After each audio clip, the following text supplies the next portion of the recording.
TET నిబంధనలతో టీచర్లు ఇబ్బందులు పడుతున్నారంటూ fire అయ్యారు జగన్. అయినా ప్రభుత్వం పట్టించుకోవడం లేదని మండిపడ్డారాయన. 1,00,000 మందికి పైగా టీచర్లు ఇబ్బంది పడుతున్నారని చెప్పారు. 25 ఏళ్లుగా సబ్జెక్టు టీచర్లుగా కొనసాగుతున్న వాళ్లు అన్ని సబ్జెక్టులో ఉన్న టెట్ పాస్ అవ్వాలని నిబంధన పెట్టడం సరికాదన్నారు.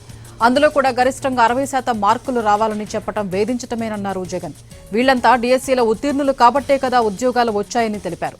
2011కు ముందు సర్వీసులో ఉన్న వారికి అప్పట్లో టెట్ లేదని గుర్తు చేశారు. టెట్ పరీక్ష నిబంధనతో టీచర్లకు ఉద్యోగ భద్రత లేకుండా చేస్తున్నారని విమర్శించారు ఆయన. 2011కు ముందే సర్వీసులో ఉన్న వారికి టెట్ నుంచి మినహాయింపు ఇవ్వాలని డిమాండ్ చేశారు. ఈ మేరకు రాష్ట్ర ప్రభుత్వం కేంద్రంపై ఒత్తిడి తీసుకురావాలని కోరారు జగన్.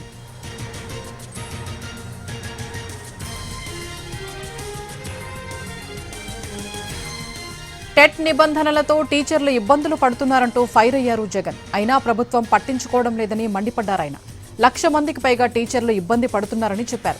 25 ఏళ్లుగా సబ్జెక్టు టీచర్లుగా కొనసాగుతున్న వాళ్లు అన్ని సబ్జెక్టులో ఉన్న టెట్ పాస్ అవ్వాలని నిబంధనలు పెట్టడం సరికాదన్నారు.